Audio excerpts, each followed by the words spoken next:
Well, hello, everyone. I'm James Dobson, and you're listening to Family Talk, a listener-supported ministry. In fact, thank you so much for being part of that support for James Dobson Family Institute.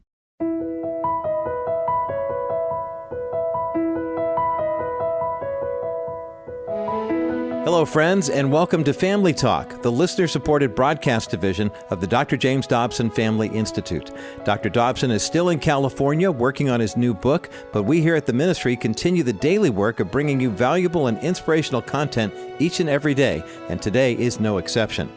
Now, what you're about to hear is a program that tackles a very prevalent but often unspoken topic, and that is autism. According to the Autism Society, autism is a complex, lifelong developmental disability that typically appears during early childhood and can impact a person's social skills, communication, relationships, and self-regulation. The CDC estimates that 1 in every 54 children in the United States has been identified with some form of the autism spectrum disorder. Historically, April has been known as National Autism Awareness Month. This year, though, the autism community is calling for the phrase to be shifted from autism awareness to autism acceptance. This is simply to match the need for this disability to be better understood and accepted. Now, finding out that your child has been diagnosed with autism can be life-shaking. Our guests today know that firsthand. Mark and Jennifer Shaffer have been married for 27 years. Their eldest son was diagnosed with severe autism when he was only 3. But through much hard work with diet and biomedical interventions, he is now diagnosed with a high-functioning autism and is doing quite well. In fact, he is thriving. It's a pleasure to have the Shaffers in studio with us. Also joining us via phone on today's broadcast is Dr. Jerry Cartzenell. He's a board-certified pediatrician and a fellow in the American Academy of Pediatrics. His specialty is the recovery of neurodevelopment, chronic neuroinflammatory diseases, and hormonal dysfunctions.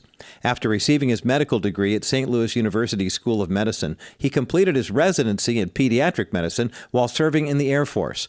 Following Desert Storm, Dr. Cartzenell practiced general pediatrics in private practice for 10 years until his 4th son was born and was subsequently diagnosed with autism. We're excited to share this important interview with you. Let's listen now to the first half of Dr. Tim Clinton's conversation with Mark and Jenny Shaffer, along with Dr. Jerry Cartzenell, here on Family Talk.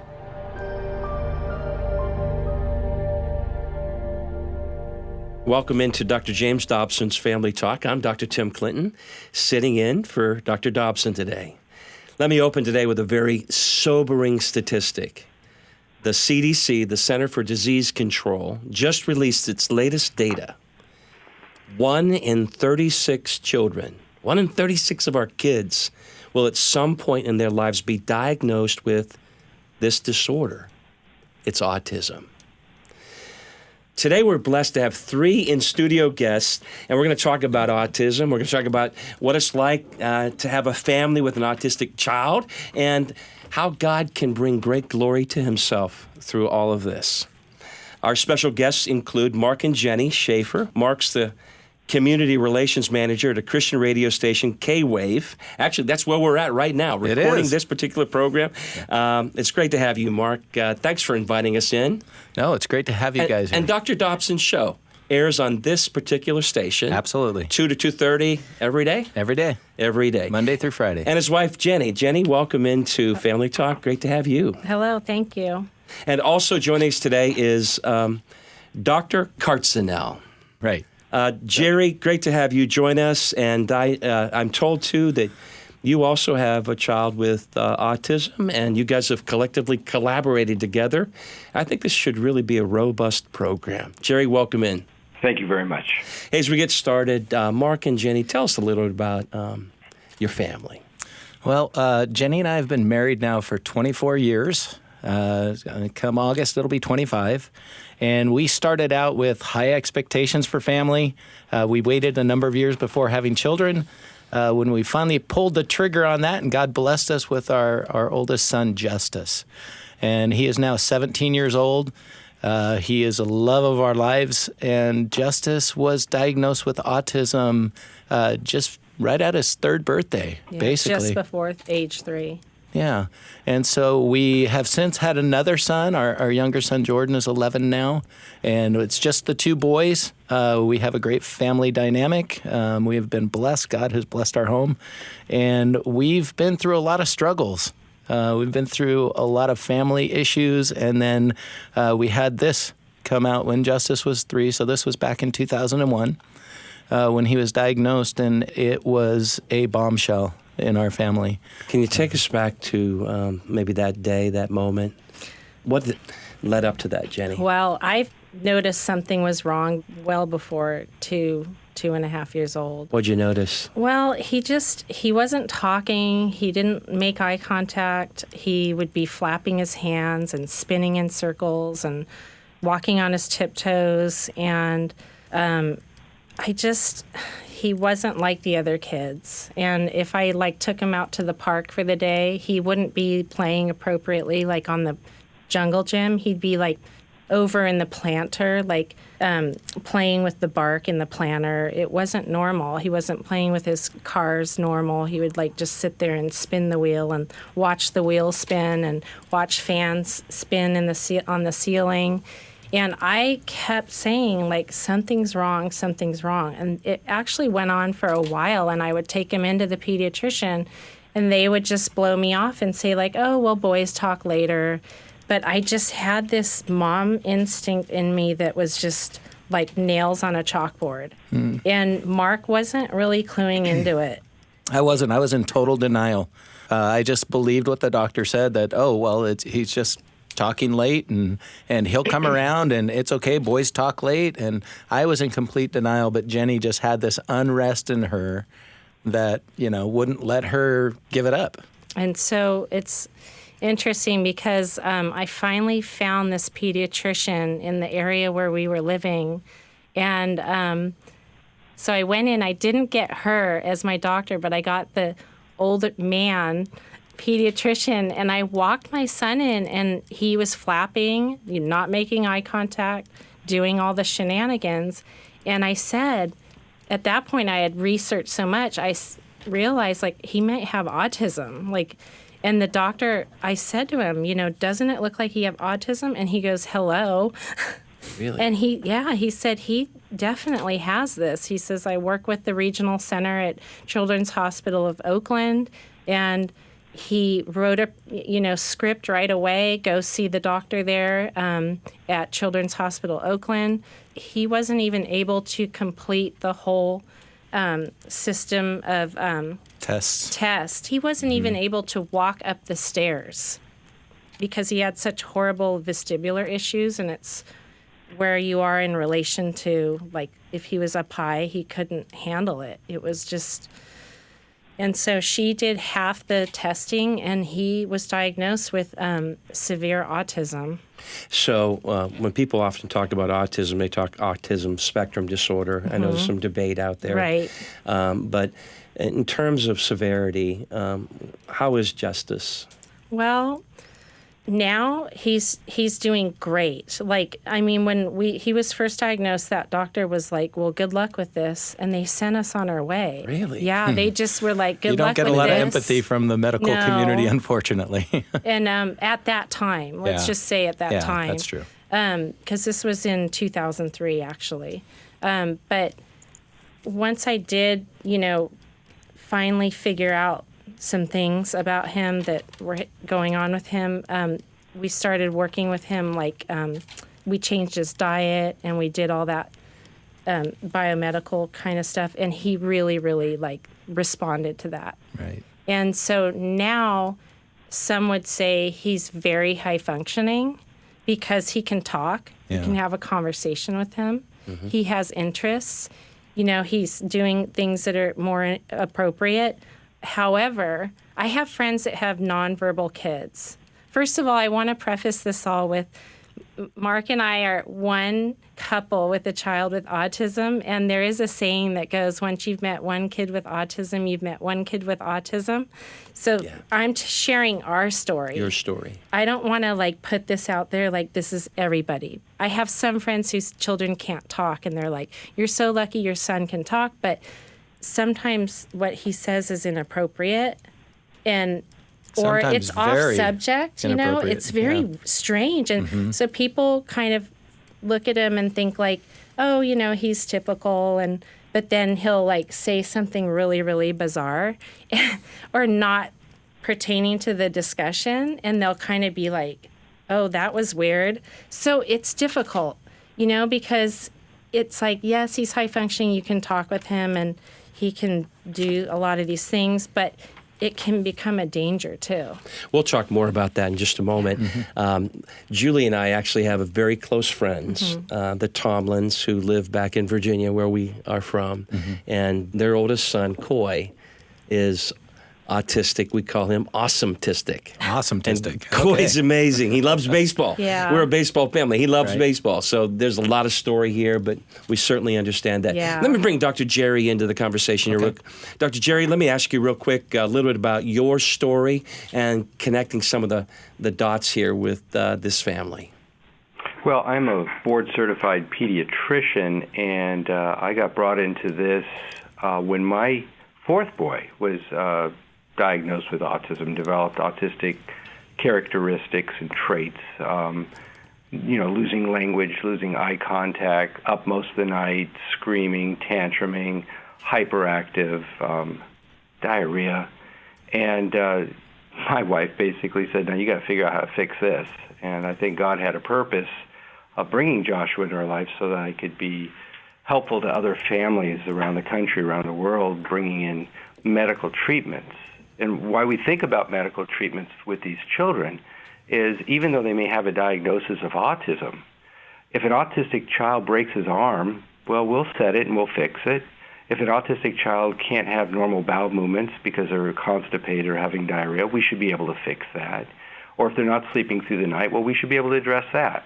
And when you do, when you make the child feel much better, where they're able to eat more normally, they're able to sleep the whole night, when they're able to digest their food and all, they're going to do better in their therapies.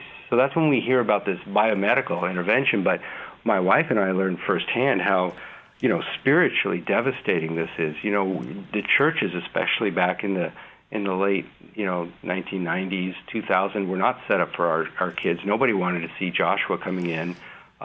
When people hear the word or the diagnosis of autism, they no longer want to come over to your house, or they don't want you to bring your kid over to their house. So it's socially isolating. Sure. And of course, all these supplements and everything financially, it's really an expensive road to go. Yes. Yeah. And a lot of people think maybe it's just bad parenting or whatever, don't they? Yeah, they think these kids are just spoiled, a good spanking. Back in the old days, it was raising children God's way, and they had this very tough way to raise kids. And it's like, gosh, if a good spanking would fix these kids, we wouldn't have a problem. How about it? These children react differently to stimuli. You can get that form. Well, there's a real intense sensitivity, right, Yes. Dr. Jerry? Yeah, it's just they don't respond to things. Like, for example, kids who won't eat certain foods because they have the wrong smell, the wrong color, the wrong look, or whatever. They don't respond to food in a normal way. They may not respond to their bladder or the stool that they're holding inside of them in a normal way, and they just won't go in the toilet. They just don't respond to stimuli. And the more stimuli they don't respond to in a normal way, like you were mentioning earlier, the spectrum, the lower functioning on the spectrum they are. The more stimuli they respond to in a normal way, the higher they are on that spectrum. And I guess our job is to help them respond to stimuli in a normal way. It could be something as simple as like, go get your shoes. Yeah. Or dad coming home and the child saying, I love you, Daddy, how was your day?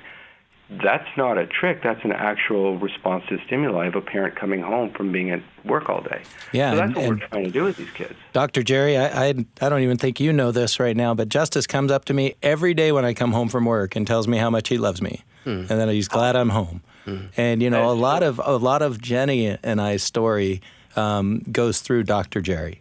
We met him at a very crucial time in Justice's development, and Dr. Jerry, I don't even know if I've told you this, but I consider you a mentor in my life, not just through the world of autism, but in my marriage, in my walk with the Lord.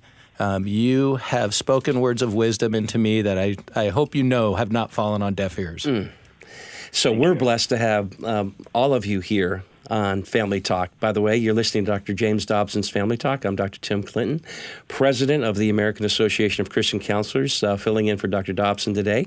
We're talking about autism. It's Autism Awareness Month this month, and we're celebrating that and celebrating the families and the lives of those who are out there who are dealing with this every day and trying to raise kids and love on them and help them to find their way and their place in this big old world that we live in. Dr. Jerry, and I'm going to ask both you, the two of you too, Mark and Jenny, everybody always asks the question, why? Some people relate it back from what I've seen to vaccinations and so many different things. You guys, no doubt, have just searched high and low. Why?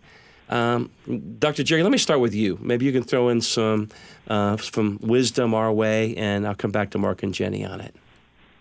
Okay, well, first of all, we have to keep in mind that this is a worldwide phenomenon, this increase in autistic children. You know, in my medical training, back in the 80s, the autism rate was between 1 and 4 per 10,000. Okay? Wow. And I've watched it go to 1 in 500, 1 in 188. I mean, it's soaring. It's soaring. It's soaring. So something is affecting these children. And there's nothing that we can call like a genetic epidemic that affects all people all around the country, all around the world. So something's definitely impacting our children in a negative way. And, you know, there has to be a hard look at anything that we're doing to our children, cause and effect, whether it be the pesticides or ultrasounds or low vitamin D levels in pregnant moms. And, I mean, there's lots of different theories. And, of course, one of them is vaccines. You know, and as a doctor who listens to histories, I do hear over and over parents concerned about, you know, vaccines potentially being a trigger for this. But I also have kids who have not been vaccinated in my clinic who have also developed autism. So I don't think it's a very clear picture. I think the biggest thing that we have to focus on would be that there's actually really good treatments out there for our children to bring them back into our world, to be able to respond to stimuli, to be able to communicate with us, to be actually accomplish, you know, developmental milestones that until now most people would have just written off. Mark, Jenny, you guys add anything to this? I'm wondering if your question is a spiritual why, or are you saying, why did our son have autism? Do you know what I mean? Sure, and you know what? It's kind of a both and. Okay. Sure, we're going to come back to the Lord and ask, say, God, why? Why us? Why our family? Why our son? Because why our child? It is catastrophic. It's devastating to a family. I know that when our son was diagnosed, I immediately went into depression. And my whole question was, what does it mean? What's he going to look like in 10 years and in 15 years? What does this diagnosis? Is my son going to graduate from high school? Will he ever drive a car? Will he play ball? What does this mean? And I would go to the experts and they would look at me and they go, I don't know. Well, what do you mean you don't know? That's the thing. What is it? Hey, let's help our listeners understand this for a moment. Yeah. What's it like behind the closed doors in an autistic home? My wife just I've gave heard you many stories, It's like Jenny. a roller coaster, and it's like a tightrope walk. Like, which arena? Like the school. Yeah. You know, the school. Dealing with schools is different. Tightrope walking that. Like, do I go in and talk to the teachers? Do I lay back? You know, it's like you're constantly trying to figure out, like, how to manage them, you know? But if it's not the schools, it's medical practices, it's therapies, it's biomedical. It's up all night. Treatment. It can be the people you hire, too. Like, we've hired people. I remember this behaviorist that we hired. We paid her out of pocket. And we paid her assistant out of pocket, and to help our son, we had walked tens of thousands of dollars. It was like $30,000 in a month we spent, and it ended up being the wrong fit. And you're just out that money. Too bad. So, I don't know. I'm pretty tough. Like, I'm tough as nails, but. Man, I have my moments. Yeah, I mean, it's hard. I didn't grow up in a home where you, like, cry and, like, you let it out. So I I have my once a year cry, I guess. I don't know. She is tough as nails, and I got to tell you this. I want to give my wife so much credit in this because she has dug and dug and dug. She gets this unsettled feeling, and she will And I not won't stop. You're going to stay right with it. And that's the way That's my her that's love. my OCD kicking in. No. That's okay. We like that. It's her love also for her son. What do you want the church to know? I mean, I hear the spiritual dynamic here for a moment. What do you want people of faith to know about autism and autistic families? You know, right off the bat, when you asked me that, I was struggling to get help. And I don't mean just like dumping him off at a program or whatever, but like us parents, we need a body. We need somebody to come into the home and like help us. And I didn't have that. I mean, the area we were living in, nobody really wanted to do it. So You're right. You isolate. Yeah. Mm-hmm. And so, I mean, let's not even get into that. When your friends you're at the store and they turn the shopping cart and go the other way. Oh, yes. I know about that. But I'm talking about, I just kind of started hitting a bottom, and I just finally wrote a letter to the youth pastor at our church. And I said, I need help. I need somebody that will come and just be with him for a while so I can get dishes done or like do laundry. I'm not asking for much. And you know what? This girl from the youth group showed up at the door and just came like 2 to 3 times a week. We set up a schedule. She'd come for a few hours and she didn't ask for a penny.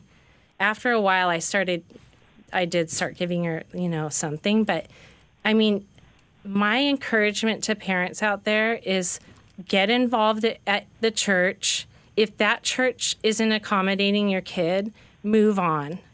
Keep looking. There are churches out there that will accommodate your kids. Keep looking and don't give up and ask for help.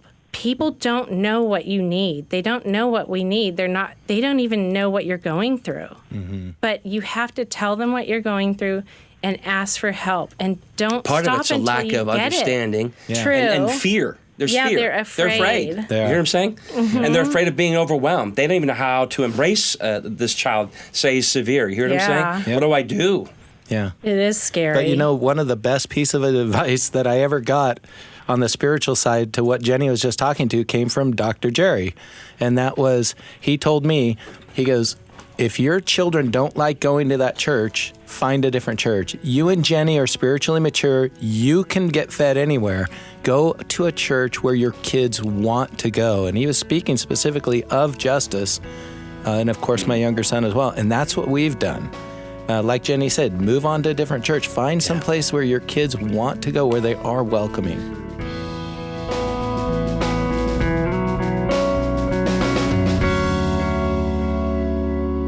You've been listening to Family Talk and Dr. Tim Clinton's conversation with 2 families who have children with autism. We hope that you've been encouraged by what you've heard in this program. Now, as Mark and Jenny Shaffer have been sharing, there are churches and communities out there that are equipped and ready to support you, whatever your autism journey looks like. So if you have been impacted by autism spectrum disorder, please don't give up. Keep looking until you find just the right fit. To learn more about Mark and Jenny Shaffer or Dr. Jerry Cartzenell, or to order a CD copy of today's broadcast, visit our broadcast page at drjamesdobson.org. And remember, it's drjamesdobson.org/broadcast. Remember, you can also give us a call anytime, day or night. We'll be happy to answer any questions you might have about Family Talk or pray with you, even recommend a resource to help you out.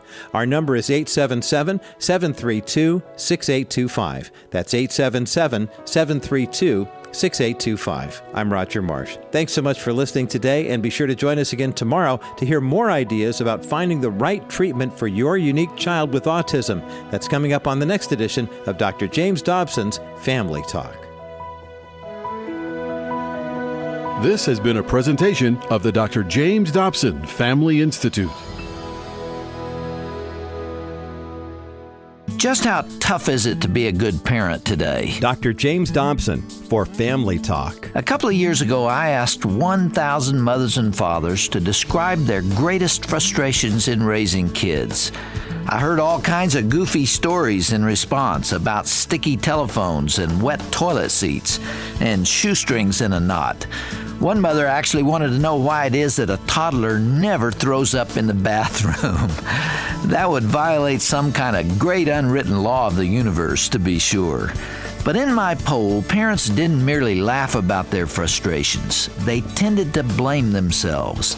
They said they were overwhelmed and were losing confidence and didn't really know how to cope anymore. How sad it is that this age-old responsibility of raising children has become so burdensome and guilt-laden. Actually, the facts won't support that self-condemnation in the majority of cases. Millions of parents have handled their child-rearing responsibility with great skill, and it's time that someone patted them on the back for their commitment and their sacrifice. And someday, when the frustrations of toddlerhood and the turmoil of adolescence have passed, they'll enjoy the sweet benefits of a job well done. Hang in there, moms and dads. Your kids will be young for the mere blink of an eye. To hear more, visit our broadcast page at drjamesdobson.org.